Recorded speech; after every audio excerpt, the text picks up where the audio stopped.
Hallelujah to God be the glory. Hallelujah to God's name. Thank you, Lord Jesus. Thank you, Lord. Thank you. For God so loved the world that giveth the only begotten Son, that whosoever believeth in him should not perish, but have everlasting life. Torí tí Olúwa fẹ́ aráyé tó bẹ́ẹ̀ gẹ́, ó fún wa ní ọmọ rẹ̀ kan ṣoṣo jù. Pẹ́nikẹ́ni tó bá gbàgbọ́ kó má bàa ṣègbè ṣùgbọ́n kó lè ní ìyè ayérayé ìyè àìnípẹ̀kun. Mo rí ìyanu, mo rí Jésù olùgbàlà aráyé, Ọlọ́run tó fẹ̀mí ẹ̀ lélẹ̀. Ó wá kú fún wa. Ó jọ̀wọ́ ẹ̀mí ẹ̀ fún wa, kú fún wa ká lè ríyè. Ó jìjàkadì ní ipò òkú. Ó gbé ikú mì ní ìṣẹ́gun. Ikú oró rẹ̀ dà. Ìsà òkú ìṣẹ́gun rẹ̀ dà. Ọlọ́run gbé ikú mì fún wa àti èmi. Ará mi lọ́kùnrin àti lóbìnrin. Ọmọdé àti lágbà. Mi ní yé sọ ọ́. Bọ́lá ṣe fi rán mi. Lèmi ó ṣe máa sọ. Bí mo fẹ́ kó fayé ẹ̀ fún Kristi Jésù nìkan ṣoṣo. Ọlọ́run nìkan tó lè gbani. Ọlọ́run tó gbani là. Ọba aládé àlàáfíà ṣẹ̀dá, akọ́dá, alágbára gíga. Òun nìkan la fún lágbára o. Òun nìkan ló lè gbé ikú mi ní ìṣẹ́gun. Ikú oró rẹ̀ dà o, ìsà ikú ìṣẹ́gun rẹ̀ dà o. Ó jìjàkadì ní sàréè. Ó gbé ikú mi ní ìṣẹ́gun. Oníṣègùn lè gbé ikú mi fún ẹ ní ìṣẹ́gun. Adáhunṣe kò lè gbé ikú mi fún ẹ ní ìṣẹ́gun. Oṣó àti àjẹ́ wọn ò lè gbé ikú mi fún ẹ ní ìṣẹ́gun. Wọ́n lè re ikú sórí ènìyàn. Ẹlòmíì lè gbà kú wọn kú. Wọ́n lè re ibi sórí ènìyàn. Ṣùgbọ́n wọn lè bẹ́ẹ̀ gbé ikú mi ní ìṣẹ́gun. Wọn lè gbà ẹ́ lọ́wọ́ ìdájọ́ Ọlọ́run tó ń bọ̀. Mo fẹ́ kó fi ayé ẹ̀ fún Jésù Kristi. Ọlọ́run alágbára ni. Ọlọ́run tó ń gbani ni Jésù Kristi ti Násárẹ́tì. Jésù ló ń gbani tí kì í gbẹ̀jẹ̀. Tó ṣó bá gbà ẹ́ ó máa gbẹ̀jẹ̀. Tí àjẹ́ bá gbà ẹ́ ó máa gba ẹ̀jẹ̀. Tí oníṣègùn ògbóni bá gbà ẹ́ ó máa gbẹ̀jẹ̀ lọ́wọ́ ẹ̀. Ṣùgbọ́n ohun tí Jésù ń béèrè fún ẹ ni pé kó fi ọkàn ẹ fóun nìkan ṣoṣo. Jésù ni ò kí ń gbẹ̀jẹ̀ o. Jésù ni ò kí ń gba ẹ̀jẹ̀. Jésù ni ò kí ń gbẹ̀mí ènìyàn. Jésù ni ò ní fún ẹ láyọ̀ kó gborí lọ́wọ́ ẹ̀. Wọ ayọ̀ tí Jésù máa fún ẹ permanent ni. Mo fẹ́ kó fi ayé ẹ pátápátá fún Kristi Jésù nìkan ṣoṣo. Mo fẹ́ kó surrender all your life to him. Mo fẹ́ kó surrender all your life to the King of glory, to the Lord of all lords, for I am that I am, for King of glory that is coming soon, King. I want you to surrender all your life to him. Jesus Christ, I want you to give your life to him.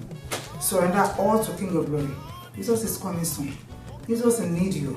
Jesus loves you. Jesus loves you. Jesus don't want you to perish. Jesus Christ wants you to reign with him. Jesus loves you. Jesus loves him. Jesus come to this world, to this wicked world, to this earth. He died for you. He rose up again on the third day. Jesus fight for you in the grave. Jesus fight for you. Say, death, where's your stink? Grave, where's your power? Jesus died for you. Jesus do this for you. All this pain that Jesus went through, Jesus Christ do this for you alone, that you may have a life, that you will not perish. Jesus needs you. Jesus is knocking the door of your heart. Surrender your life to Him. Jesus is coming soon. Jesus is coming soon. Jesus is coming soon. No other friend that I know. Nothing but the blood of Jesus. Jesus is coming. Jesus love you. Jesus love you. Jesus love you. Jesus crucified because of you. Jesus died because of you. Jesus love you. Jesus don't want you to live the life of sin. That's why Jesus is telling you to come to Him today. Come to me, all ye that labor and heavy laden, and I will give you rest. Jesus love you. Jesus love you. Come to Him. Come to Jesus Christ of Nazareth. Come to the one that can save you. Witches cannot save you. Wizard cannot save you. All the evil wicked of this world, all the principalities of darkness, they cannot save you. I'm telling this to know, for you to know. They don't have power to save you, but Jesus Christ will have power to save you. Jesus will deliver you, and you can be free indeed. Come to the King. Come to Jesus Christ of Nazareth. Jesus love you. Jesus need you. Say this after me. Lord Jesus, I know I'm a sinner. I come to you today. I want you to forgive me. Save me. Jesus Christ, save me. Save me. I'm a sinner. I'm already sinning against you. I don't keep your commandments. I'm a liar. I'm a cheater. I do bad things in this world. But Jesus, I know I come to you. You see, everybody that come to you, you never chase them away. So Lord, I come to you today. Please forgive me. Whatever the sin that you have committed, I'm telling you that Jesus Christ will forgive you. If you come to Him, if you come to Him, Jesus wants you to come to you. Jesus wants you to come to Him. Jesus is ready. He's ready to hear all what you're about to say to Him. Just to deliver your soul to Him. Just to surrender your life to Him. Say, Jesus, Jesus, forgive me all I have wronged against you. Jesus, save me. Jesus Christ, forgive me. I'm ready to follow you. I'm ready to do your will. I'm tired of this world to be doing these wicked things. With Jesus Christ, please save me. Forgive me. I'm ready to follow you till the end of world. Thank you, Jesus, that you have saved me, and I love you forever. Amen. If you're ready to follow Jesus Christ, please carry your cross and follow Him daily. Jesus is coming soon. He's coming for His bride. Jesus is coming. Jesus is coming. He's coming. He's coming. He's coming. So God be all the glory. Jésù ń bọ̀ láwọ̀sán mi, gbogbo ojú ní òrè, àtàwọn tó gún lọ́kọ̀, pẹ̀lú àwọn tó dé ládé. Jésù Kristi ń bọ̀, Olúwa ń bọ̀. Àwọn àpẹẹrẹ ti fi hàn pé dídé Olúwa súnmọ́lé, bíbọ̀ Olúwa súnmọ́lé. Jésù Kristi ń bọ̀ bó ti sọ. Alágbára ni kò kí ń ṣe èèyàn tó máa fi parọ́. Ó sọ pé òun bọ̀ máa dé. Olúwa ń bọ̀. Tí Jésù bá tẹ̀ tí dé lásìkò tèmi àti ìwọ yìí, mo sọ pé we should not be writing to do. So let Jesus Christ have His way in our lives. Surrender to Jesus Christ. If you die today, where are you going? Hellfire or heaven? I know hellfire is not option. It's not the option. But Jesus Christ is solution to this world. I'm I'm calling this world to come to the Lord Jesus Christ. Come to Jesus Christ that can save you. Come to Him. Come to Him. Come to Him. Come to Jesus Christ. Come to Him. I want you to forsake your wicked ways. I want you to forsake all those wicked ways, all the evil thought, all the evil mind. I want witches to come to the Lord Jesus Christ. I want wizard to come to the Lord Jesus Christ of Nazareth. You may think you have power, but remember the day that your power will never work for you anymore. I'm calling all the principality of darkness to come to the light. One day will be one day that you sleep, you won't be able to wake up again. When you open your eyes, when do you want to see yourself? In hellfire or to heaven? Let's come to the Lord Jesus Christ. Come home. Come to the King. Jesus loves you. I don't want you to live the way of Judas. Judas don't have repentant time before he hanged himself. So I want you to have the repentant heart today. I want you to repent. I want you to come to the Lord Jesus Christ. Jesus Christ is coming. He's coming the way He says that He's coming. He's going to come. Jesus is coming. To God be all the glory. To King of glory be all the glory. Thank Lord Jesus. It's good to praise Him. It's good to praise Him. It's good to praise Him. Ìyanu wo ló tó èyí o, kábí ènìyàn torí ẹ̀ṣẹ̀ aráyé. Ìyanu wo ló tó èyí o, kí ìyá sọmọ nù torí ẹlẹ́ṣẹ̀ para o. Ǹjẹ́ tó bá jẹ́ wa tàbí èmi ni ǹjẹ́ a lè gbà káfí lọ́ra wa? Omi ata tí ò ṣe fi bọ́jú ni. Ìyá wo ló lè gbà kan hàn gan ọmọ kọ̀ọ̀kan má gbélébù torí ẹ̀ṣẹ̀ aráyé tí ò lẹ́ṣẹ̀? Jésù ò lẹ́ṣẹ̀ nìkankan. Ó kú fún wa lórí Calvary that we may have a life, or you and me can have a life. Jesus died for us. Jesus Christ died for us. Jesus died the death of sorrow. Sorrow death. Just died for me anymore. So painful. Painful death.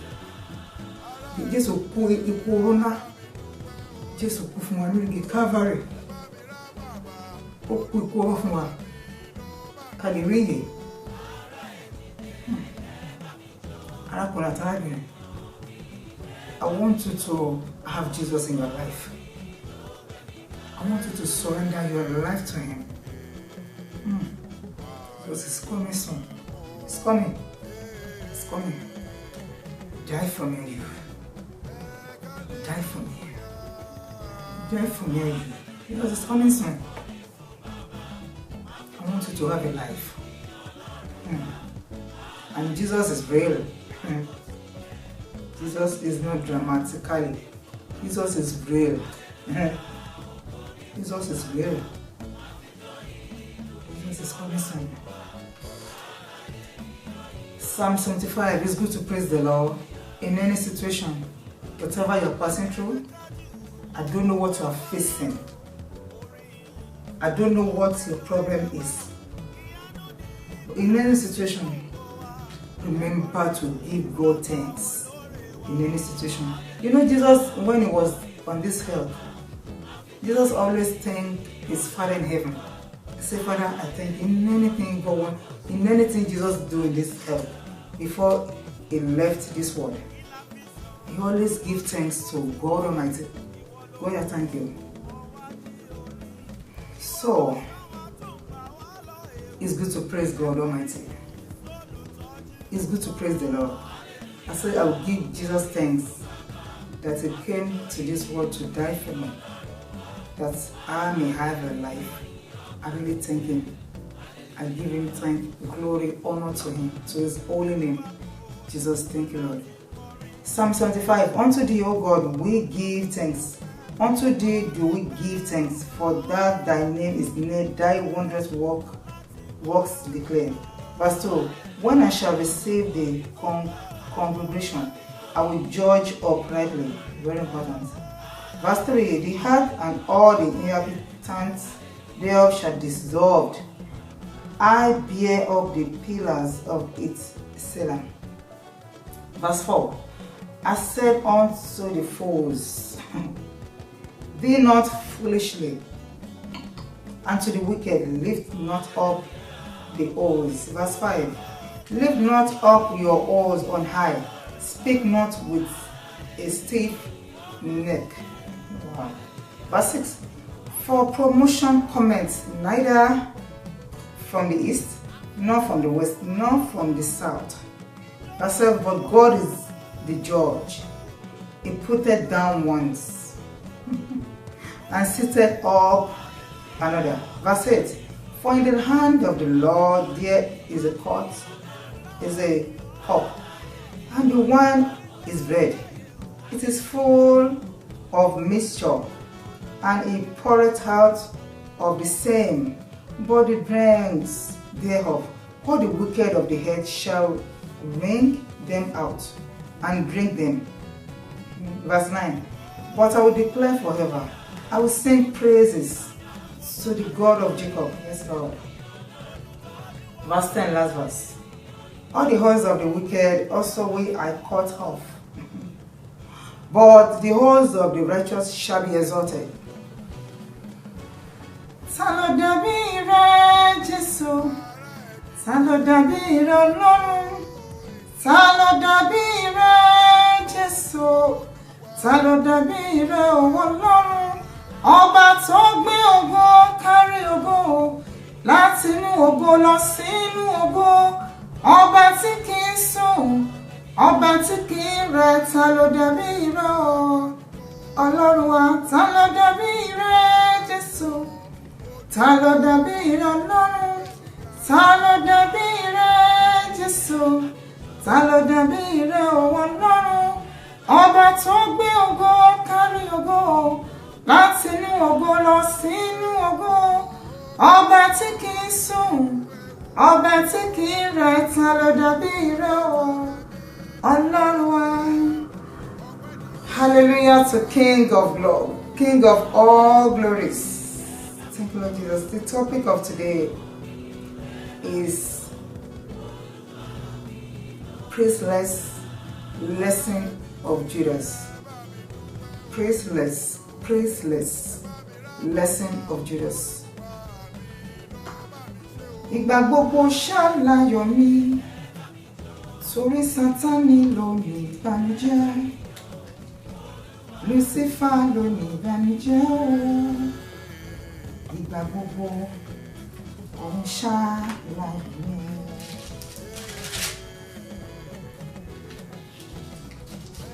Ẹ̀jẹ̀ Jésù o, ẹ̀jẹ̀ Jésù ni mo pè o. Ẹ̀jẹ̀ Jésù máa bọ̀, fínú ẹ̀mí ni mo gbé mi ró. Omi ara rẹ̀ wẹ̀ mí o, sógun ayé mi di tẹ́ mọ́lẹ̀ kí n bàbá lógo. Ẹ̀jẹ̀ Jésù o, ẹ̀jẹ̀ Jésù ni mo pè o. Ẹ̀jẹ̀ Jésù máa bọ̀, fínú ẹ̀mí ni mo gbé mi ró. Omi ara rẹ̀ wẹ̀ mí o, sógun ayé mi di tẹ́ mọ́lẹ̀ kí n bàbá lógo. Ẹ̀jẹ̀ Jésù o, ẹ̀jẹ̀ Jésù ni mo pè o. Ẹ̀jẹ̀ Jésù máa bọ̀, fínú ẹ̀mí ni mo gbé mi ró. Omi ara rẹ̀ wẹ̀ mí o, sógun ayé mi di tẹ́ mọ́lẹ̀ kí n bàbá lógo. Òtítọ́ Jésù ń fagbára wẹ̀ ni mọ́. Àwẹ̀ ọ nínú ẹ̀jẹ̀ ọ̀dàgùntàn, aṣọ rẹ̀ àfunfun yóò sì mọ́ láúláú.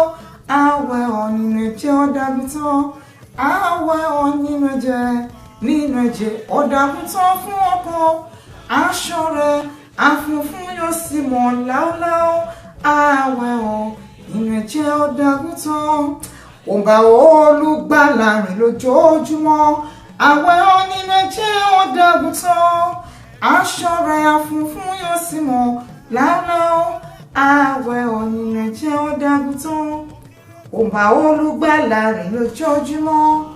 Àwẹ̀ nínú ẹ̀jẹ̀ ọ̀dàgùtàn ìwọ̀n àmúra fúnlẹ̀ dídán lókè. Káwẹ̀ nínú ẹ̀jẹ̀ ọ̀dàgùtàn àwẹ̀ mi nínú ẹ̀jẹ̀ ọ̀dàgùtàn fún ọkàn. Aṣọ mi àfunfun yọ sí mọ́ láúláú. Àwẹ̀ mi nínú ẹ̀jẹ̀ ọ̀dàgùtàn. Hallelujah to God's name. Hallelujah to His King of all glory, the coming Son King. Jesus, we love you, Lord. Speak your word, Lord. Speak your word, Lord. Have your way, Lord. Jesus, have your way. Speak, Lord. Thank you, Jesus. The topic of today's priceless lesson of Judas. Priceless lesson of Judas. I'll start everything from Psalm 75, verse 4. Psalm 75, verse 4. I said unto the fool, deal not foolishly, and to the wicked lift not up the oars. If you are wicked, the Bible calls you foolishness. All the thing that is not the way of God is foolishness. I'm calling you to the King now. I'm calling you to the cross.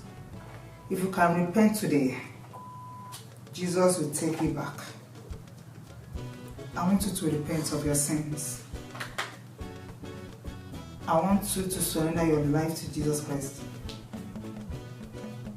Because nobody knows the time that Jesus Christ is coming. Matthew 25. I will start reading from Matthew chapter 25. Start reading from verse 1. Then shall the kingdom of heaven be likened unto 10 virgins, which took their lamps and went forth to meet the bridegroom. Thank God. And the 5 of them were wise, and 5 were foolish. I pray God will not let us be foolish. The way for you not to be foolish is to hear the voice of the Lord, is to keep His commandments, is to love your God. If you don't want to be foolish in this world, is to know the God you are serving. Verse 3.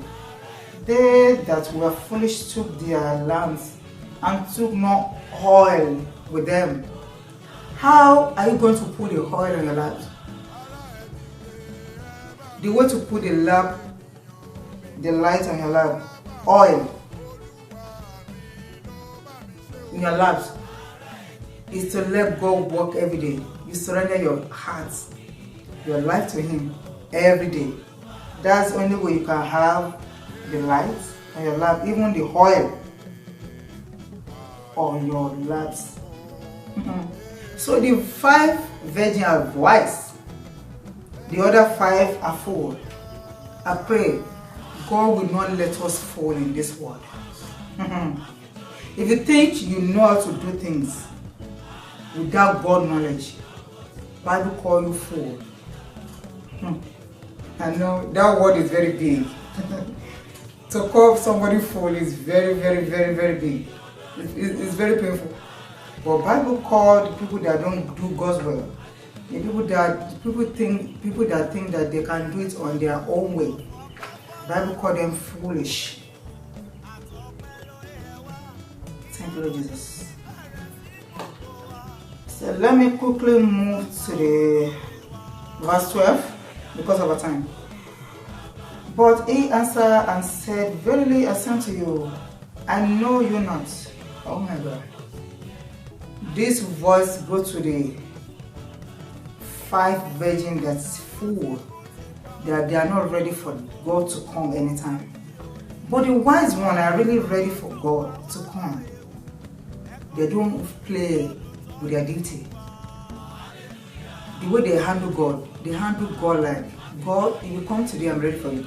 You come tomorrow, Lord, you see me here.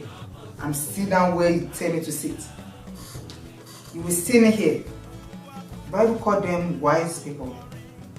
And Jesus said those foolishness people, foolishness, virgin 5 people, Jesus said them, I don't know them, because they are not ready for Jesus to come. Watch therefore, for ye know neither the day nor the hour wherein the Son of Man cometh. For the kingdom of heaven is as a man travel into a far country, who called his own servants, and deliver unto them the goods. And unto one he gave 5. I don't want to go that far. Jesus wants us to be wise. You know, some people think if you are doing God's will, you are fool. No. The word of God called those people that don't really do God's will, the Bible called them fool. And normally the fool of this world, they are the wise God. If people call you fool in this world, God call you wise because you are wise. You are not fool. If people call you fool, tell them you are not fool. You are wise because you know what you are doing. Because people that surrender to King of Glory, they know what they are doing. So anything to know, èmi kò lè fi ọ̀rọ̀ rán, sèmi Jafara dákun tán, anything to know, anything to know, èmi kò lè fi ọ̀rọ̀ rán, sèmi Jafara dákun tán, anything to know. If you are not ready to do God's will, I'm not going to work with you. Me tell ni jáde pẹ̀lú ẹ. Me tell ni bẹ́ẹ̀ sọ̀rọ̀ anyway, because I don't have your time. Because I'm ready for those that are ready for God. Those people that really take God serious in their heart, not with the mouth. Because some people speak about God, but it's not from their heart. Some people love God from their mouth, not from their heart. I love you, Jesus. I love you, Jesus. I love you, Jesus. Mark. Before I start everything, I just want us to look at something. Mark 14, verse 6. Mark 14, verse 6. And Jesus said, let her alone. Why trouble ye her? She hath wrong a good work on me.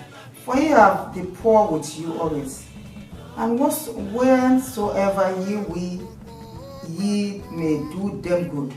But me ye have not always. She hath done what she could. She is come aforehand to anoint my body. So they bore him. Verily I say unto you, whosoever this gospel shall be preached throughout the whole world, this also that she had done shall be spoken of for a memorial of her. Oh God. Ha! And to wale to kó gbọ́n tẹ́mi sọ fún ìjọ. Obìnrin yìí ni Mark 14. Number now, she's a sin, and she really comes to Jesus Christ. I'm telling you, please, I want you to surrender your life to Jesus Christ. Because àwọn kan fi ẹnu fẹ́ Olúwa, wọn fẹ́ Olúwa tọkàntọkàn. Obìnrin ni ẹlẹ́ṣẹ̀ ni. Ó dẹ̀ mú ara ẹ̀ sí ẹlẹ́ṣẹ̀. Ó wá come to Jesus Christ. Ó wò pé kí lòun lè fi fa Olúwa mọ́ra?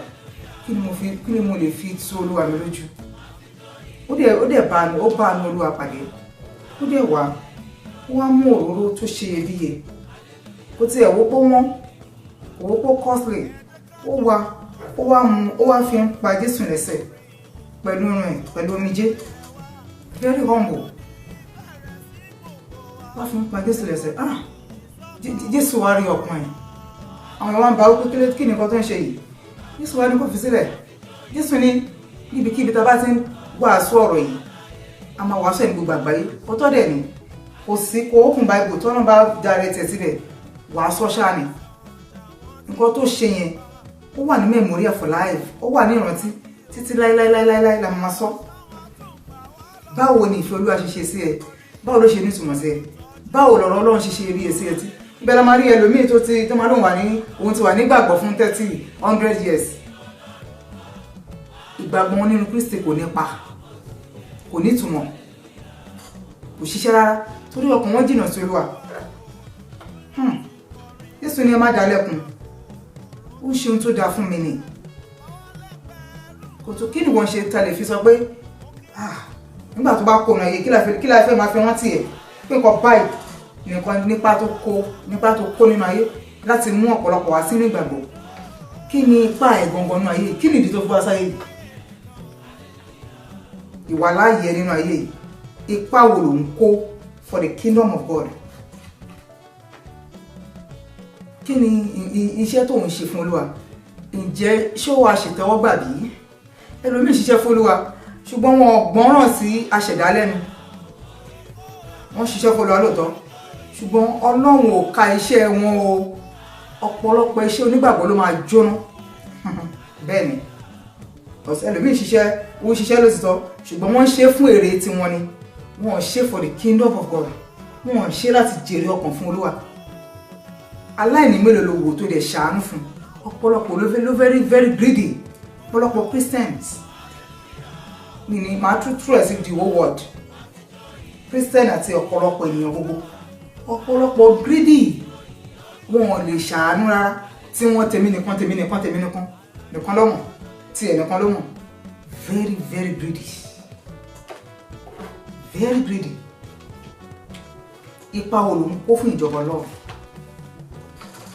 ipa wo ló ń kó láti jèrè ọkàn fún Kristi Jésù Jésù kú àṣìṣin o gbogbo àti Jésù fi wà láyé Jésù Kristi ó ń lọ láti ìletò sí ìletò láti jèrè ọkàn bó ṣe ń wà sọ̀rọ̀ Ọlọ́run ó mú ọ̀pọ̀lọpọ̀ láradá bàbá ń jí òkú dìde Jésù dẹ̀ wo ìwà àwọn ọ̀pọ̀lọpọ̀ Jésù ń ṣe tiẹ̀ bí Olúwa ṣe fi rán bí Jésù Kristi ṣe ń ṣe nìyẹn bẹ́ẹ̀ ni ó yẹ kí gbogbo ọmọ Ọlọ́run ṣe ọ̀pọ̀lọpọ̀ ọmọ Ọlọ́run á ní wọ́n ṣe lè fún mi torí ẹ̀ ló ń ṣe ṣeré mọ́ ìwọ ṣe máa ṣe tiẹ̀ fọ́lọ́run torí pé èèyàn ṣe burúkú fún ẹ kò mí pé kó stop rẹ tọ́lọ́run fi rán ẹ láti máa ṣe o torí gbogbo ẹ̀ ló máa give account o lè sọ fọ́lọ́run pé torí pé lágbájá ṣe báyìí fún mi lèmi ò ṣe nǹkan tó rán mi wọ́n iṣẹ́ wo ní jóná náà ayé yìí nǹkan tọ́lọ́run bá fi rán ẹ ṣe tọkàntọkàn má ṣe torí owó má ṣe pé kárí mi èmi nọ́mọ̀nà thank you Jesus èmi mo fẹ́ kéèyàn mọ Jésù Kristi látara mi you don't have to know me mi ìtẹ̀fẹ́ kéèyàn mọ̀ mi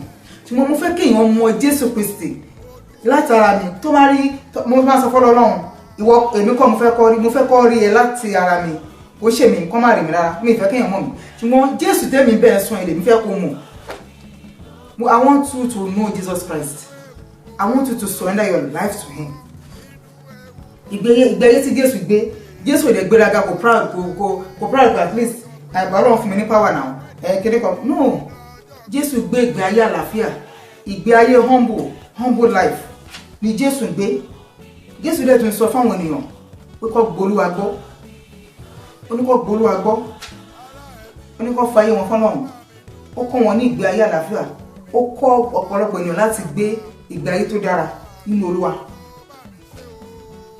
ló ṣe ń bọ̀ nípa the topic of today I want us to look at something ìgbé ayé rẹ ṣó wa bá ti ọ̀run bí tó bá kú lè ní ìbò ló ń lọ gan mò ń bó nígbàgbọ́ gan sọ̀rọ̀ onígbàgbọ́ bí bẹ́ẹ̀ sọ fún onígbàgbọ́ gan ló máa jẹ̀bi jù torí wọ́n tó ń gbọ́ tó ń lò ọlọ́mọ bèèrè lọ́wọ́ ẹ̀ ìwọ tó fi ń kọ́ ọ̀nà ìwọ tó tún sọ fún ọ̀yàn nípa ti ọ̀rọ̀ Ọlọ́run ìkọ́ tí wọ́n fi ń kọ́ ọ̀yàn yẹn ṣó ní part in your life nǹkan tí wọ́n sọ fún ọ̀yàn ṣé wọ́n gan mú lò ṣó ń ṣiṣẹ́ nínú ayé tí wọ́n gan fúnra rẹ̀ torí pé ìgbà tí wọ́n bá lọ fún ọ pé don't steal ìwọ ló gbúdọ̀ jẹ́ ní àkọ́kọ́ tó gbúdọ̀ jáde má ṣàgbèrè wọ́n fúnra rẹ̀ ló gbúdọ̀ jẹ́ tí kò gbúdọ̀ ṣàgbèrè ẹ̀jẹ̀ mímọ́ Jésù ṣe sọ fún wa ẹ̀jẹ̀ mímọ́ ní Kristi Jésù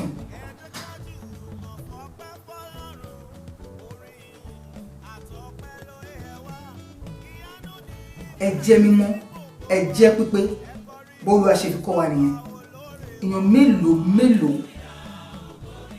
ló lè dúró níwájú Olúwa nígbà tó Olúwa bá gbé ìdájọ́ ẹ̀ mélòó nínú wa má lè dùn tẹ́lẹ̀tẹ̀ lè dúró nígbà tó Ọlọ́run bá gbé ìdájọ́ ẹ̀ who can stand front of the Lord.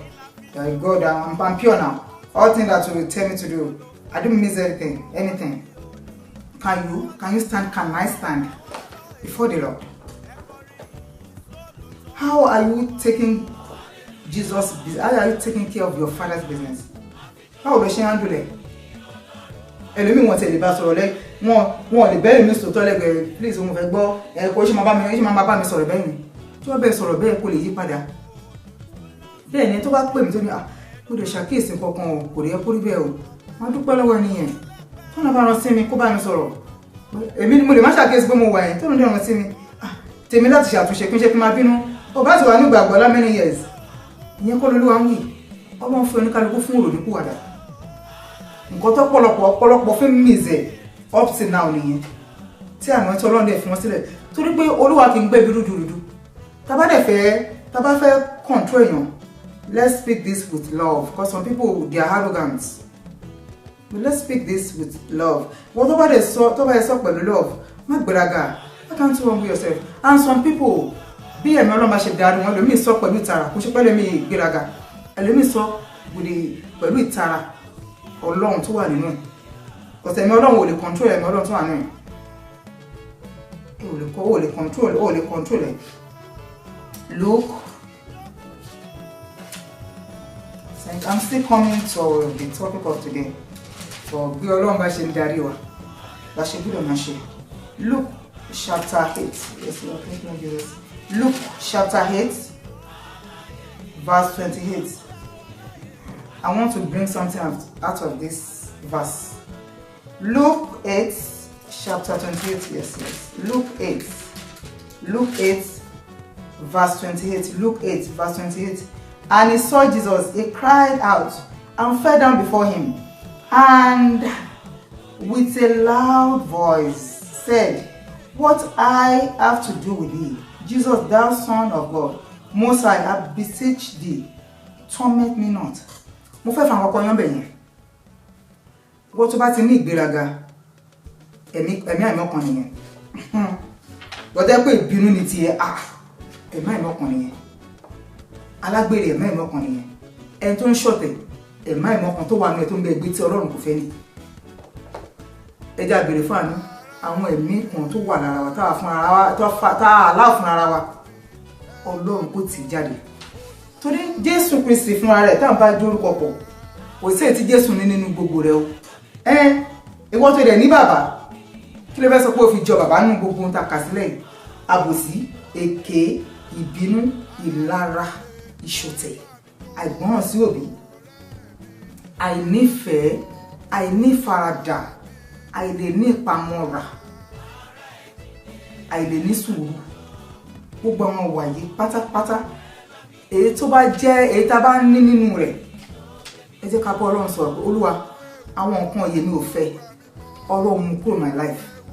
Torí ọkùnrin yẹn wá ọkùnrin yẹn orí Jésù ní kí ló ṣe tẹ ẹ̀mí àìmọ́ ló sọ̀rọ̀ nínú rẹ̀ kò ń ṣe ẹni yẹn gangan gbàtọ́ náà dẹ̀ deliver ó lọ ní ìdáláre. Àwọn kan ní ọfẹ́fà ẹ̀rìn àwọn ẹ̀mí kan tí kò bá tọ́lọ̀ mú nínú wa ẹ jẹ́ ká sọ ká bọ́lọ̀ sọ̀rọ̀ lórí ẹ̀. Olúwa nǹkan báyìí mò ń ṣe mi ò fẹ́ ẹ mú kúrò náà yé mi. Ó dájú pé Ọlọ́run wa Ọlọ́run tó ń gbọ́ ni Ọlọ́run máa mú kúrò. Torí ẹlòmíì kò sí pẹ̀tẹ́lẹ̀ bá sọ agbírí inú ẹ̀yìn ẹ̀mí kan ni ẹ̀mí tó dúró. Mo fẹ́ sọ fún ẹ pé oníkálukú ló lẹ́mìí ó ní nǹkan tó ń face bí ṣùgbọ́n ìdúró bọ́lọ̀ ń sọ fọ́lọ́run Ọlọ́run èmi ò fẹ́ ẹ̀mí ìmọ̀nà ayé mi bá mi mú kúrò tó ní máa sọ fọ́lọ́run Ọlọ́run tí mo kò sọ tún mi ṣe. Àwọn ẹ̀mí tí kò dá yẹn torí fún ìpanu ni àwọn ẹ̀mí yẹn wá láti panirun ni. Bí wọ́n sọ fún ẹ̀tẹ́ tó ń mutí àtẹ́ tó ń ṣe àwọn ìwà ìtọ́ ìwà tí kò dáa lọ́wọ́ ọmọ Ọlọ́run nítorí Ọlọ́run ìwà yìí bá mi mú kúrò mi ò fẹ́ sọ̀rọ̀ bá sọ fọ́lọ́run pẹ̀lú ọ̀gbọ̀ ẹni o Ọlọ́run máa gbọ́. Torí gbogbo nǹkan tó lọ́wọ́ fẹ́ tá bá ń ṣe kò dá rárá ewu bẹ̀ ò dá o ewu bẹ̀ ẹlòmíì kò lè sọ̀rọ̀ kẹ́ bá bẹ́ẹ̀ àwọn nǹkan tí ò dá àwọn ìwà rádaràda tí Ọlọ́run fẹ́ èyí tí nǹkan tí ò dá lójú wa kò dá lójú Olúwa kò dá lójú Olúwa rárá kò dá gbogbo ẹni Jésù fi kọ́ wa àwọn ìwà tí kò dá yẹn ẹ jẹ́ ká forsake ẹ jẹ́ ká amend our ways. Kò sẹ́lẹ̀ mi ò kà sí nǹkan tí ò dá kò dẹ̀ dá. Tó bá fẹ́ kí Holy Spirit work in you kó ló wá lè rí bí ṣiṣẹ́. Àwọn nǹkan tó Ọlọ́run sọ ẹ jẹ́ ká ta kété sí. Let us be faithful. Let us be faithful. O lè fowó rẹ̀ lómi iṣẹ́. Owó o lè fi rán, o lè fi trust ẹlòmíì. Ìjákulẹ̀ ló máa bá ń bẹ̀rù. Ọlọ́run jẹ́ kí lè jẹ́ àní ní ìjákulẹ̀ lórúkọ Jésù. So nǹkan tí mo tọ́ra sọ ni pé it's good to be faithful. Nǹkan tó bá jẹ́ olóòótọ́ nù nǹkan kékeré, Olúwa máa sọ ẹ̀dọ̀ lórí púpọ̀. But nígbà tó bá ṣòdodo lórí nǹkan kékeré, Ọlọ́run lè sọ ẹ̀dọ̀ lórí nǹkan púpọ̀. Because èmi ní bẹ́ẹ̀ argue láíláí. Mi ní bẹ́ẹ̀ argue láíláí. Bá gbé nǹkan tó ń ṣe kò dáa, okay, mo dẹ̀ ti sọ. O ní nǹkan kan ṣe sí wo. Mi ní bẹ́ẹ̀ jà. Tèmi ni pé máa yẹ fún ẹni. Because agbọ́dọ̀ máa jà lójoojúmọ́. Ọlọ́run kì í gbé bí máa yẹ fún ẹni. I will depart from you. Tèmi nìyẹn mi ṣe ni mi mọ̀ ọ̀nà ọkàn mi. Tó bá ń parọ́ fún mi, ìwọ tó ń parọ́ o mọ̀. Tèmi bá dé mọ̀ wọ́ fún rẹ mọ̀. You know? Bẹ́ẹ̀ la ṣe jẹ́ Olúwa. Ọlọ́run wa kẹ̀dẹ̀ rèé. Ọlọ́run tẹ̀ wá ń ṣe bí èèyàn yẹn ń ṣe. Ọlọ́run á máa fún ẹ ní wọ́n ní little by little. A máa wọ́n ẹ kí ní ìwọ̀n fẹ́. Torí ọ̀pọ̀lọpọ̀ ló ti fọ́ sí àwọn kan yìí. Ọ̀pọ̀lọpọ̀ ló greedy gan. Ó ti pọ̀ jù. Ọ̀pọ̀lọpọ̀ bọ́n mo fẹ́ sọ Yorùbá yìí. Ọ̀pọ̀lọpọ̀ wa tiwa nìkan la fẹ́. Tiwa nìkan àti ẹ̀rọ àfẹ́. Ẹlòmíì ní kò ready àti help someone else. Ẹlòmíì ní báyìí kò dẹ̀ ready àti help ẹlòmíì rárá tó wà lẹ́gbẹ̀ẹ́. Irú ìgbà yìí báwo ló ṣe lè sùn tó lè jí? Báwo ló ṣe lè sùn? Nígbà tí wọ́n wà lẹ́gbẹ̀ẹ́ tó lè help ẹ very greedy. Tí ẹlòmíì tí ẹ ló máa lé báyìí. Tí ẹ ló máa lé. Tẹ́ bá fọwọ́ ránṣẹ́ kò ready àti ẹ̀kọ́ tẹ̀ràn. Tí ẹ bóyá fẹ́ gé bóyá fẹ́ mú wáyì. Ó lè mú tẹlòmíì mọ̀ tí ẹ. Ẹ̀tẹ̀ di arántí ọ̀run. Gbogbo ayé tá ń gbé ẹ̀tẹ̀ di arántí pé ìjọ kan máa fàyè sílẹ̀. Máa gbégbé ayé ẹ bẹ́ẹ̀ pé o tẹ̀ ní ṣọ́ọ̀ ní dọ̀la. Onígbàgbọ́ gbégbé ayé ẹ bẹ́ẹ̀ pé o tẹ̀ ní rọ̀la. Torí tí Jésù bá dé ńkọ́ ẹni tó bá dúró dédé ló máa gbóluwa lọ. Bí àwọn múdíá 10 ewu bí múdíá 5 ṣe gbọ́n wọ́n fòrò sátúpa wọn délì wọ́n bolúwa rìn wọ́n ṣe folúwa bó bá ṣe ń sọ bẹ́ẹ̀ ló ń ṣe sí. Ṣé bọ́ ẹ ṣòdodo yẹn wọ́n rò rọrùn ni ó lọ fọ́ Olúwa ló gbé wọn ró ó lọ fọ́ Olúwa ló gbé wọn ró béèrè fọ́lọ́ ọ̀fẹ́ Olúwa mú mi dúró pin ràn mí lọ́wọ́. Torí nígbà tí èrè àwọn onígbàgbọ́ tó ṣòdodo bá dé àwọn tó dodo Olúwa ojú wọn máa ràn. Torí èrè ń bẹ fún àwọn tó dúró dédé ní Olúwa, èrè ń bẹ fún àwọn tó ṣòdodo. Nígbà tí ọkọ ìyàwó dé tó kọlẹ̀kùn ẹgbẹ́ ọlọ́gbà ẹlọ́ṣẹ̀ wá sọ jí pé àwọn àdìpọ̀ àwọn olóró nínú àtùpà. Irú ohun Ọlọ́run sùn tó fi mọ̀ pé àwọn olóró nínú àtùpà. Báwo làtùpà yẹn ṣe ń jó? Irú ohun Ọlọ́run sùn. Ọlọ́run má jẹ́ ká gbọ́ kẹ́. Bíbélì ṣe sọ ó dé dá fúl. Ó dẹ̀ fúl lóòótọ́. Báwo ló ṣe máa gbásùn padà ní olóró bẹ kú? Kò yẹ kó ṣe mọ̀ pé iná ọbẹ̀ ní jó mọ́ ni. Ó dájú pé wọ́n fúl lóòótọ́. Ọ̀rọ̀ ayé ti fọ́ ojú wọn pátápátá. Ẹ jẹ́ abára sòótọ́ ọ̀rọ̀. Àwẹ̀ amódí ní ara ilé máa pè ó, gbòdè lára ká máa pè. Ẹ jẹ́ ká rí ṣùgbọ́n ara wa ká tó bọ́ta. Ká tó lọ sọ bẹ́ẹ̀ lómi pé báyìí. Kó tó wá sí Jésù torí ẹlòmíì ìwà sí Jésù tó máa sọ kò dénú ẹ̀. Ó kàn sọ lórí àwọn lásán nìkan lè mọ̀ pé at least èmi náà ṣe à ń sọ. Ó dà bẹ́ẹ̀. Ọlọ́run mọ ẹni tó ń sòtò, Ọlọ́run mọ ẹni tó ń sòdodo. Jésù wá ń bọ̀. Ọ̀sẹ̀ yìí dẹ̀ lọ sẹ́ àwọn akúnlọ́ ọmọ àgbélébù. Jésù Kristi ń bọ̀. Ẹ jẹ́ a ready fún ìgbà tó bá ti dé. Ojoojúmọ́ ló yẹ ká máa gba Jésù ìbọn náà. Wọ́n tó ń sọ fún yàn pé gba Jésù wọn fúnra ẹ̀ náà make sure pé Jésù yẹn ń gbénu ẹ̀. Make sure pé Jésù yẹn rí ibi ṣiṣẹ́. Kò dìgbà tásùpà bá kú kó tó ṣe máa sáré wá sí ọmọ pé kí tiẹ̀ ní mínì àsùpà yẹn pé dìgbà tó bá kú. Ẹni tó bá ti step aside tí kò ṣe tó lọ́wọ́ sọ mọ́ àsùpà ẹ̀ ti kú kò sóòrò rí mbẹ̀mù. Kòròfó ni. Ọlọ́mọdé jẹ́ kòròfó. Bẹ́ẹ̀ ni nǹkan tó mì nìyẹn. Ṣùgbọ́n àwọn tí wọ́n ń fàtùpà sí lójoojúmọ́ wọ́n fún Jésù níṣẹ́ rẹ̀ ṣe. Ìjọ tó pọ̀ lọ wọn bẹ́ẹ̀ lọ ń ṣe. Ìjọ tó dẹ̀ tó pọ̀ náà wọ́n forí tì fólùgbàlà. Olúwa fún Jésù mi èmi á ṣe léyìí o màá ṣe léyìí fún Jésù màá ṣe léyìí fún Jésù. Ohun tó tọ́ láti ṣe fólúwa ṣe fún Olúwa láì bójú ẹnikẹ́ni fún èrè. ṣe fún Olúwa ìwọ orí inú Olúwa máa ń dùn sàn tó bá ṣe òdodo inú rẹ̀ inú Olúwa máa ń dùn gan àwọn tó bá dúró dédé inú ẹ̀ inú bàbá máa ń dùn gan inú Olúwa máa ń dùn sí wọn gan ní inú Olúwa máa ń dùn wọn ò ní rò pé táwọn fèsì wọn ò ní rò pé bóyá lẹ́lẹ́ ni mò ń sùn bóyá mi tiẹ̀ ní bẹ́ẹ̀dì inú ilé mi ìjọ bóyá ẹ̀kan ló ń jẹ lójúmọ́ bí owó tó wà lákàntì kan bóyá ojoojúmọ́ lọ́kàn bẹ̀rẹ̀ pẹ̀lú ṣàánú mi owó wọ̀ lọ́wọ́ mi bòmí láṣìírí síbẹ̀ wọn ò yẹsẹ̀ inú Olúwa máa ń dùn sí wọn gan wọn ò rò kọ́ tó ń fèsì wọn ò rò rárá torí o fẹ́ sin Olúwa o gbúdọ̀ ní ìforítì o gbúdọ̀ lẹ́mi sùúrù kó lè lẹ́mi tó ń kóyàn jọ lẹ́mi sùúrù rẹ̀ ní ìpamọ́ra èmi tó bá bú ẹ o kò lè rẹ́rìn ó lè rẹ́rìn wí ṣe tẹ fọ́lọ́run o gbúdọ̀ dúró dédé àwọn ilẹ̀ à ń pè ní ọmọ Ọlọ́run wọ́n ní ìforítì èrè wọn ń bọ̀ ní Bíbélì sọ kò sẹ́ni tó bọ́lọ̀ ṣòwò tó pàdánù ní ó yẹ pé in fact onígbàgbọ́ gbúdọ̀ máa ní sùúrù onígbàgbọ́ gbúdọ̀ máa ní ìforítì kó ní ìfaradà onígbàgbọ́ gbúdọ̀ jẹ́ kó gbúdọ̀ jẹ́ tó parọ́ kó gbúdọ̀ jẹ́ tó fẹ̀tọ̀ gbowó lọ́wọ́ ènìyàn kó gbúdọ̀ jẹ́ olótìtọ́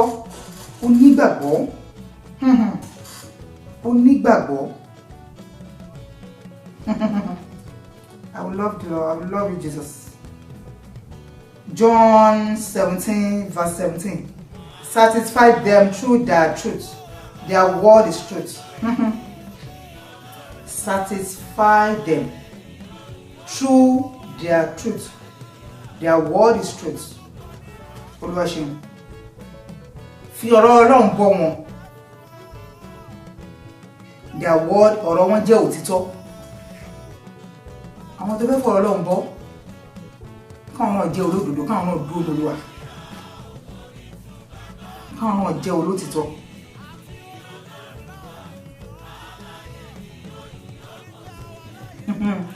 Nígbà tí ìwọ bá jẹ́ olótìtọ́ ó mọ̀ pé máa ní sì fẹ́ láti bá bàbá ẹ sọ̀rọ̀ àbó mọ̀ ni gbọ́ nǹkan tí Jésù sọ ń bí jàre nínú gbogbo tí Jésù wá ń tó go through tó pass through gbọ́ nǹkan tí Jésù sọ fún bàbá lókè. John 17 verse 1. This words speak Jesus said, lift up his eyes to heaven and said, Father, the hour is come. Yes, Lord. Glorify the Son, that the Son also may glorify thee. Oh Lord, help us, Lord. As thou hast given him power over all flesh, that he should give eternal life to as many as thou hast given him. Bàbá, Jésù lè wà bold láti bá bàbá ẹ sọ̀rọ̀ tó ló mọ Ọlọ́run tó ń sìn. Bẹ́ẹ̀ni, tó bá mọ Ọlọ́run tó ń sìn ò lè bold pẹ̀lú Ọlọ́run. A máa tanra wa jẹ́ àlèkún Ọlọ́run. Ohun tó bá ṣe lè máa gbà. Láíláí olùgbọ́n Ọlọ́run kò possible. Olùgbọ́n Ọlọ́run, olùgbọ́n Ọlọ́run. Jesus, have your way, Lord. Olùgbọ́n Ọlọ́run. Ẹ jẹ́ olótìtọ́. Mo bẹ́ẹ̀ ọkọ̀ fa nǹkan kan ní mo ti mẹ́ni ẹ̀ ó tó ọjọ́ mẹ́ta kan. Mo ti mẹ́ni ó tó ọjọ́ mẹ́ta kan. Numa Ọlọ́run bá mi sọ̀rọ̀ ẹni yẹn láti 2018. Ọlọ́run bá mi sọ̀rọ̀ ẹni yẹn Ọlọ́run ní nǹkan tó ń ràn kọ́ ló ń ṣe lóòótọ́ ń ṣiṣẹ́ fún Olúwa ṣùgbọ́n kò ṣe ohun tó lọ à ń sọ. Mo dẹ̀ bí mo ṣe ń rí mo dẹ̀ sọ fún nígbà ìlú Olúwa sọ fún yín ló ní kí n sọ fún yín o báyìí o ṣùgbọ́n kò ṣe. So inú àti wá sọ̀rọ̀ ní àárín ọ̀sẹ̀ tó kọjá. Ó jà ń bínú mo ṣe wọ́n ń tà láti àlàyé fún pé ẹ ṣáà rántí nǹkan tí Olúwa rán mi sí yín. Olúwa ní gbogbo tó ń rán yín ẹ ṣe. Ẹni ẹ òun ò kì í sùn òun ṣiṣẹ́ f'Olúwa òun ò ṣe gbá kan kíní kan nígbà kan mo ní ká ṣiṣẹ́ f'Olúwa kọ́lọ̀ tó wà lẹ́jú pé nǹkan tó Olúwa sọ ṣẹ́yìn mú lò. Torí ọ̀pọ̀lọpọ̀ iṣẹ́ ọlọ́pọ̀ ń ṣiṣẹ́ f'Olúwa nígbà ìdúnú ṣé ọmọ náà tó wà lè fún so bad tó yẹ pé ohun Olúwa yẹn wọ́n fẹ́ gbọ́. So ṣé òun dẹ́bùlọ́ fẹ́ gbọ́ ni? Why can't you humble yourself and hear God's voice and listen to your Father in heaven? Lord help us, Lord help us, Lord help us. We need you, Lord Jesus. Lord, we need you. We we need God Almighty, because it's only God can help us through Holy Spirit. And báwo wá ní Holy Spirit ṣe fẹ́ wọlé if you don't humble yourself? How? Àwọn wúndíá man wọ́n ṣe ọlọ́gbọ́n, ṣùgbọ́n àwọn man tó kù wọ́n ṣaláìgbọ́n. Ẹ wo bí wúndíá man tọ́ntọ́n, mo credit wọn gan ni, mo fún wọn 100% score. Ẹ bá ṣe wọ́n bọ̀ ara wọn dúró dìgbà tí ọkọ ìyàwó fi dé. Àtọ́kọ ìyàwó dé wọn dààmú káàkiri, wọ́n ti ready fún nípa bí báwo Jésù tá ń tẹ̀lé. Jésù fẹ́ ó ṣe àfẹ́rí Olúwa ó hàn kù dojú kú àní. Bàbá dáríjì wọn. Èmi àti ẹ̀ta bá wà ní pé mẹ́rẹ̀mẹ́rẹ̀ ló rántí pé Olúwa dáríjì wọn. Àṣàmọ̀ ìpẹ̀rẹ̀ Ọlọ́run ibi tí mo wà yìí, sort me out, help me out. Jẹ́ ń bọ́ bí tó rántí ẹmọ ẹlòmíì. Jésù mi ò ṣe bẹ́ẹ̀. Jésù mi wọ́n mú dojú kú. Owó bí wọ́n dé márùn-ún wọ́n ṣe ọlọ́gbọ́n. Wọ́n ní bólúwa ṣe sọ bẹ́ẹ̀ lọ ṣe ń ṣe. Wọ́n fọ́ lọ́lọ́wà, wọ́n pòfò lọ́wà mú. Wọ́n rìn ní ọ̀nà rẹ̀, wọ́n kéde ìrere, wọ́n sọ nípa ti Kristi. Ìyẹn ló mú òróró wọn, ìyẹn ni kò jẹ́ kí òróró wọn dry. Ìyẹn ló mú kí inú ẹ̀mí wọn máa jó. Nígbà tó bá ti ń ṣe ọ̀rọ̀ ìfẹ́ Olúwa, ìjọ kò gbààwẹ̀, ìjọ kò ṣèṣòro, ìjọ kò rẹ̀ ń tẹ́mi papọ̀ ràn lọ́wọ́. Wọ́n ò tiẹ̀ lówó àti ṣe é fún, tó ń gbàdúrà fún wọn tọkàntọkàn pẹ̀lú omijé, tó ń bọ́ lọ sọ Olúwa, nítorí kí kọ́kọ́ ṣẹ́ nìyí, bá mi dáàbò rẹ̀ bò ó. Nǹkan tí wọ́n ní nìyẹn. Ojú owó lọ ṣe owó fàdúrà ṣàánú wọn, òun mọ̀ ọ̀rọ̀ Ọlọ́run sí wọn, ọ̀rọ̀ Ọlọ́run dẹ̀ ṣe ó mú wọn láradá, wọ́n ṣe nǹkan tọ́lọ́run sọ lásìkò tẹ̀ wọ́n ṣe wọn ọ̀ṣà ẹgbọ́n wọn tẹ̀sí inú ẹ̀mí wọn dídọ́ lọ kó máa jó, inú ẹ̀mí ẹ̀rú àwọn ẹ̀bẹ́ wọn dúró déédéé ní Olúwa, inú ẹ̀mí wọn máa jó, òróró wọn kò ní dry. Ṣùgbọ́n ẹni tó ṣe tán àti tẹ̀lé ayé, of course yes, kó tẹ̀ tó step out láti inú ọkàn yàn pé láti inú ọkàn ló ti rí oríṣiríṣi. Àti gbẹ̀rẹ̀ ni òróró yẹn ti ń dry, ó ti ń dry, iná gan òjò dáadáa mú, kò lè rí bó ṣe yẹ kó rí mọ́, kò lè rí mọ́, ó ti da fọ́jú nínú ẹ̀mí, ó ti da fọ́jú, kò tẹ̀ wá ń ṣe inú ẹ̀mí mọ́, ó ti wà ní flesh, kò lè rí nǹkan kan mọ́. Ọ̀rọ̀ Ọlọ́run dẹ̀ fi wé wa, ó ní Jésù ti sì fi yé wa, ó ní ká kún fún ẹ̀mí mọ́. Act of Apostle chapter 1 verse 8. But ye shall receive power after that the Holy Ghost is come upon you, and you shall be witness upon me, both in Jerusalem and in Judea, and in Samaria, and unto the uttermost part of the earth. Jésù Kristi ṣe ó sọ lè fún wa nígbà tí ẹ̀mí wọn bá balẹ̀ wa, báwo lè mọ́ ṣe lè balẹ̀ wa, báwo la ṣe lè allow ọba ògo kó ṣiṣẹ́. Ṣebí nípa humble wa ni, to allow Jesus Christ to walk, to let Jesus have his way. Because we can't do this without God. O lè kọ́ ilé rẹ láì ṣe pé sìmẹ́ǹtì wà ńbẹ̀. Tí sìmẹ́ǹtì ò bá sílẹ̀ kò lè dúró dáadáa, kò lè dúró. Kò bá gbé iyẹ̀pẹ̀ àti omi sílẹ̀ láì fi sìmẹ́ǹtì sí, kò lè stand. So without God, without Holy Spirit, we can't do nothing. He promised us that he's going to send his comforter. Jesus said, my Father will send you comforter. Jesus said, I have to go. If I don't go, Father will not send you comforter. Ó mi pè wá ti parí ṣe, Jésù Kristi ti parí iṣẹ́ tó wá ṣe. Ó lọ sí heaven. Kí la fẹ́ sọ nípa ti ẹ̀gbọ́n náà? Ẹ̀rù onígbàgbọ́ gan bà mí. Ìtì bá rí onígbàgbọ́ mi pẹ̀lú their trick with their lies, ẹ̀rù tún máa ń bà mí ju ti bá rẹ̀ tó mu sìgá lọ. Let me put it that way. Ẹ̀rù tún máa ń bà mí gan torí mi ìmọ̀nú wọn. Bẹ́ẹ̀ tó mu sìgá lẹ́gbẹ̀ẹ́ mi. Tí bá bèrè pé báyìí báyìí, ó máa sòótọ́ fún mi. Ṣùgbọ́n ọmọ Ọlọ́run tí bá bá sọ̀rọ̀, wọ́n máa ń parọ́. Ó dẹ̀ mọ̀ pé tó bá parọ́, ó máa backfire. Ìgbọ́n kí nǹkan tó bá ṣe láìṣe tí láìṣe pé mọ̀ Ọlọ́run wà ńbẹ̀, ó máa backfire. Ìwọ́n tó Ọlọ́run ránṣẹ́ tó ní Ọlọ́run mi sẹ́ni yìí, Ọlọ́run kì í ṣe báyìí pẹ̀lú ẹni, Ọlọ́run ò dẹ̀ rán ẹ. You want to know to surely backfire? Of course, yes. You like to backfire. Ọlọ́run máa ń bà mí fún nǹkan kan. Ọlọ́run bá ní kí n ṣe kinní kan, máa ń make sure máa ṣe. Because mi fẹ́ jìyà. Tọ́lá bá ní kinní kí n máa ṣe, mi ò kí n ṣe ó. Màá jókòó mi jẹ́jẹ́. In fact, bí ti máa ń ṣe dé, tí bá fẹ́ lọ sí orí Facebook, ìgbà mi máa ní Ọlọ́run. Ṣé mo lè wo ẹni lórí Facebook? Yes, máa ń bèrè. Ó dàbí fool, kò dàbí fool, but I don't want to fall. Because olójú àwọn ọkọ mi tó bí ẹ gbúdọ̀ rí báyìí. Olójú kan mi tó tẹ̀ gbúdọ̀ wò rárá. Ọlọ́run ṣé mo lè wọ ẹni lórí Facebook máa ń bèrè lọ́wọ́ Ọlọ́run. Ọlọ́run ni tọ́nà bá ní no mi à ń débẹ̀ bẹ́ẹ̀ ni mi kì í débẹ̀ tọ́nà bá ní yes àmọ́ lókè máa wò. Torí ìdí tí máa ṣe ń wọ àwọn ẹlòmíì ni pé ẹlòmíì ọ̀rọ̀ tó fẹ́ sọ̀rọ̀ Ọlọ́run yẹn wọ́n máa preach tí wọ́n sọ nípa Ọlọ́run yẹn náà tún máa help mi náà wọ́n máa mú mi lọ́kàn lé. Sọ̀rọ̀ Ọlọ́run ṣé mo lè lọ tí mo lè wọ ẹni tọ́nà bá ní kí n wò máa ní tọ́nà bá ní kí n má wò mí débẹ̀.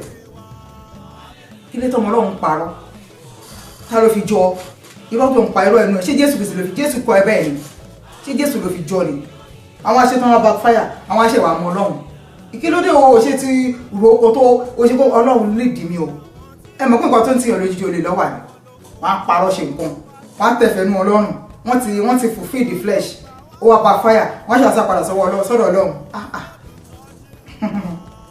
Ọlọ́run kò ṣe Ọlọ́run ló kọ́ ìbínú síbẹ̀ Ọlọ́run kúkú láàánú kò ní sọ pé mo kú sọ fún ẹ a tún tẹ́wọ́ gbà wá ọba àwọn ọba. Act of Apostle chapter 4 verse 12. Neither is there salvation in any others, for there is no other name under heaven given among men whereby we must be saved. Yes.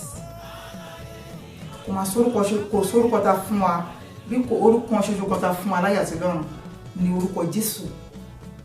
My brethren, ọkùnrin àti obìnrin, mo fẹ́ kó come back to the Lord Jesus Christ. Jesus love you. Èmi ò ní yé sọ ń tèmi torí nǹkan tó lọ fún mi nìyẹn. Mo dẹ̀ wọ́n sọ Jesus Christ is coming soon. Love Jesus more than anything in this world. Because ayé la máa fi sílẹ̀ sí o lọ sí kọ̀ọ̀kan nú ẹ̀ gbogbo ètò eré tó ń sá nínú ayé yìí o fẹ́ lélẹ̀ ìkọ̀kan ò bẹ lọ sí heaven.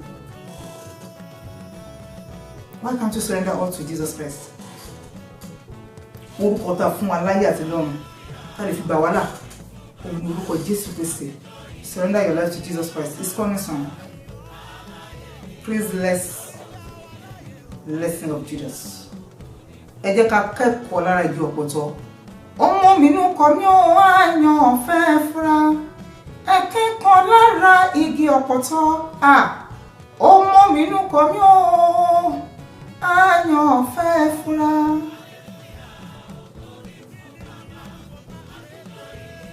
So,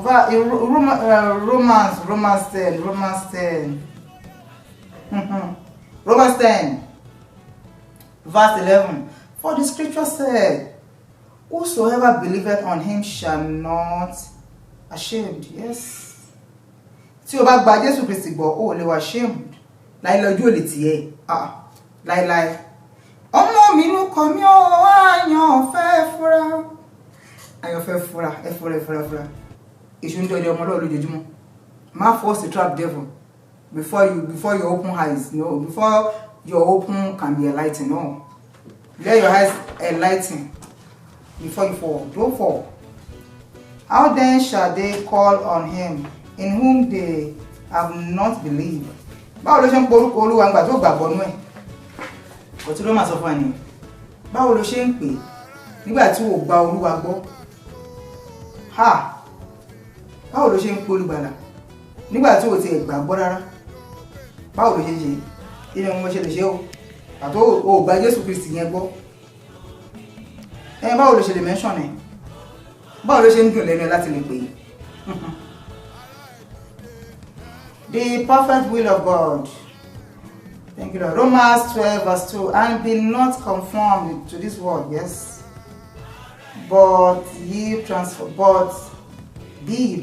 by the renewal of your mind, yes, that ye may prove that is that good and acceptable and perfect the will of God. Yes, Lord. Thank you, Jesus. Yes, Lord. Yes, Lord. And let's renew mind wa every day. Nínú ọkàn wa lè ro burúkú tí ń jáde. Devil máa fẹ́ gbé wá, you have to reject devil. Kò láti kọ èṣù àti iṣẹ́ ọwọ́ ẹ̀. O gbúdọ̀ fún èṣù ní iṣẹ́ rẹ̀ ṣe. O gbúdọ̀ fún èṣù láyé kó wọlé. jẹ́ kí Olúwa máa gbé inú ọkàn rẹ, jẹ́ kí Jésù fi ọkàn rẹ ṣeré, jẹ́ kí Jésù máa jẹ́ ohun gbogbo fún ẹ. Jésù Kristi kó máa jẹ́ ohun gbogbo. Lákòótán bí ṣe máa bọ́ sí ọ̀rọ̀ Judas ni bí Judas bó ṣe betray Jesus lélẹ̀. Kí ni ká ti gbọ́ pé ọmọ Ọlọ́run ó ń bá Jésù wọlé ń bá jáde, òun náà ló tún wá ta Jésù Kristi fáwọn tẹ́ ẹ̀ torí wọn mọ Jésù Kristi rí, wọn ò mọ̀ rí. Tó bá rìn ní bèbè irọ́ ò lè parọ́, tó bá rìn bèbè àti ṣèké ò ní ṣèké, tó bá ń fún Jésù níṣẹ́ rẹ̀ ṣe ò ní lè ṣe. Mo tó bá rìn bèbè ẹ̀ tó ti wọ̀ pé jọ tó lè máa mọ̀ pé jọ òun ráyè ra nìyẹn o, tára máa ní sùúrù di ìgbà tí Ọlọ́run bá dé kíníkan ó máa ní sùúrù ẹni my friend. Ìra nìyẹn gangan ni kó ya ní sùúrù kó ya gbégbá ara mi Jésù Kristi torí ìranu ìgbà Jésù Kristi ìranu yẹn ó lérè gan fún ọ tó bá lè ṣe. Judas wa sọ fún ní ẹni tó ń bá ti fẹnu kò lẹ́nu ní ní time àti kà mọ́ I wish I can read it. And Matthew, oh God, Jesus help me Lord. Matthew 26 verse 47.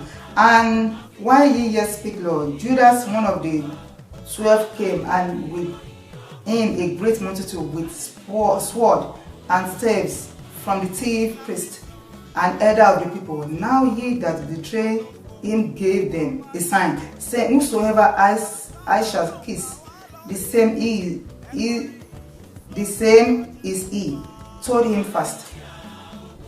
And forthwith he came to Jesus and said, Hail, Master, and kissed him. And Jesus said unto him, Friend, wherefore art thou come? Then came they and laid hand on Jesus and took him. Don't you know? Tó bá ọ̀dàlẹ̀ máa balẹ̀ lọ. Kò dẹ́ ṣe pé Jésù Kristi ti mọ̀ kó máa ṣe. Jésù sọ fún ní kó tó fẹ́ lọ ṣe, ó ní kó lọ ṣe quickly. Ó ní kó lọ ṣe quickly, please. Òun bá Jésù wọlé òun bá jáde.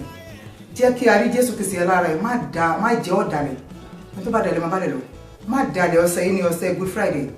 Òun gbólúwa kó máa gbé wá lójoojúmọ́. Èèyàn mélòó ló ṣàfẹ́rẹ́ Olúwa? Ọmọ wo ìyá rẹ̀ ìyàwó ọmọ rẹ̀? Ọmọ jẹ́ gbọ́ràn sí òbí rẹ̀ lẹ́nu. Òbí ẹ má mọ àwọn ìbínú bẹ́ẹ̀ ṣe sọ ní ẹ make sure pé ẹ ń kọ́ wọn ní ọ̀rọ̀ Ọlọ́run. Ẹ make sure pé ẹ̀yin gangan fún ayé tẹ́ bẹ́ẹ̀ ṣe lè wọn. Ẹ make sure pé ẹ̀mí Ọlọ́run lẹ fi ń darí wọn. Kò ń ṣe nǹkan tẹ́yin fẹ́, bí kò ṣe nǹkan tó lọ́ fẹ́ fún wọn ni ẹ̀ ń tẹ̀lé. Jésù parí ohun gbogbo lórí àgbélébùú. Ó ló parí. Jésù ló gbẹ̀ngbẹ̀ òun. Ẹ jẹ́ kó ń gbòòrò àmàgbé wà. Bàbá dáríjì ò tó ọmọ kan tó ń ṣe. Learn how to forgive people fast. Dáríjì bí Olúwa ṣe kọ́ wa láti máa dáríjì. Ṣé ohun tó lọ́wọ́ sọ lásìkò. Má jẹ́ kí òun kó wọ̀ bá ìbínú nínú rẹ̀. Àwọn nǹkan tó lọ́ ń kọ̀ ẹ jẹ́ ká kọ́, tó lọ́wọ́ fẹ́ ẹ jẹ́ ká fẹ́. Ohun gbogbo tó lọ́wọ́ sọ nípa ti olúkálukú ó lè ṣe. Olúwa ìwọ àkọ́bí sílẹ̀ mo try láti sọ̀rọ̀ méjì lórí àgbélébùú. Bẹ́ẹ̀ ló máa ń ṣe gbogbo àná ọ̀pọ̀lọpọ̀ ọmọ Ọlọ́run tá à ń go through 1 or 2 things. A máa rò pé Olúwa kọ̀ wá sílẹ̀. Ọlọ́run kọ̀ wá sílẹ̀ o. Olúwa wà ní agbègbè wa ní ìgbà gbogbo. Nígbà gbogbo Olúwa wà ní agbègbè wa. Olúwa dúró tì wá kò fi wá sílẹ̀. Torí nígbà tí Jésù sọ pé ìwọ àkọ̀ mí sílẹ̀ Ọlọ́run wa áńgẹ́lì wá láti mú Jésù lọ́kàn lé. Ọlọ́run kọ̀ Jésù Kristi sílẹ̀. Torí nǹkan tó fi lè mú Jésù sọ ìyẹn ni pé Jésù ti gba ẹ̀ṣẹ̀, Jésù ru ẹ̀ṣẹ̀ wa nígbà yẹn. So Jésù look to a sinner to God that time. Torí ẹ̀ṣẹ̀ wa ni Jésù ru òtítọ́ rẹ̀ ló wá fi fún wa. Arákùnrin arábìnrin, mo fẹ́ kó fàyè fún Jésù Kristi. Má jẹ́ ọ̀dàlẹ̀, má b'Olúwa jẹ, kó tún máa bá èṣù jẹ. Bá Olúwa rẹ̀ lọ́kàn mímọ́, bá Olúwa rẹ̀ lọ́kàn pípé. Má betray, don't be a Judas. How I wish pé Judas ó lè ní ọkàn ronúpìwàdà láti ṣe ohun tí Olúwa fẹ́, láti lè ní Olúwa dáríjì mi. Ṣùgbọ́n èṣù tàn kò lẹ́nu ronúpìwàdà. Ó kú nínú ẹ̀ṣẹ̀, ó kú láì ní ìrètí ọ̀run. Arákùnrin arábìnrin, mo fẹ́ kó fàyè fún Jésù Kristi. Jesus Christ is coming soon. Today is the day of your salvation. Christ is coming. Jesus Christ died for me and you. Surrender your life to Jesus Christ. Today is the day of salvation. Jesus Christ is coming soon. Today is the day of salvation. For God so loved the world that giveth the only begotten Son, that whoever believeth in him should not perish, but have everlasting life. Ìrọ̀jọ́ ìgbàlà rẹ̀, Jésù ń pè ẹ́ lónìí. Ìrọ̀jọ́ ìgbàlà, ọ̀la, tomorrow is too late. Today, fi ayé fún Jésù, fọkàn rẹ fún, gbàgbọ́ tọkàntọkàn. Má sí Ọlọ́run pẹ̀lú ìmẹ́lẹ́, má sí Ọlọ́run pẹ̀lú ọ̀gbọ̀n ìtàn, jẹ́ mímọ́, Jésù ló wà ní. For God so loved the world that giveth the only begotten Son, that whoever believeth in him should not perish, but have everlasting life. Jesus is coming for me and you. Today is the day of salvation. Tomorrow may be too late. Surrender your life to Jesus Christ of Nazareth. Don't be a traitor. Jésù ń bọ̀ wá o. Olúwa ń bọ̀. Jésù ń bọ̀ wá o. Jẹ́ olódodo. Òǹbọ̀ Olúwa jẹun bá mu. Má dà lólúwa o. Má jẹun pẹ̀lú Olúwa kó tún jẹun pẹ̀lú dẹ́kun. Ọ̀gá kan o lè sin ọ̀gá méjì. Either pé o máa drop kan, wàá fẹ́ràn ìkan. Jésù Olúwa ń bọ̀. Kábíyèsí ń bọ̀ tó bá jẹ́ ayé ń bọ̀. Alágbàwí ń bọ̀. Mo fẹ́ kó fayé fún Kristi Jésù pátápátá. Jésù Kristi lọ́nà títọ́ àti yìí. Òun la fún lágbára láyé àti lọ́run láti lè gbé ènìyàn là. Hebrews 7. Marry me next time. Jésù Olúwa ń bọ̀. Fayé fún Jésù. Surrender your life to him. Jesus love you. See you till next time. Bye bye.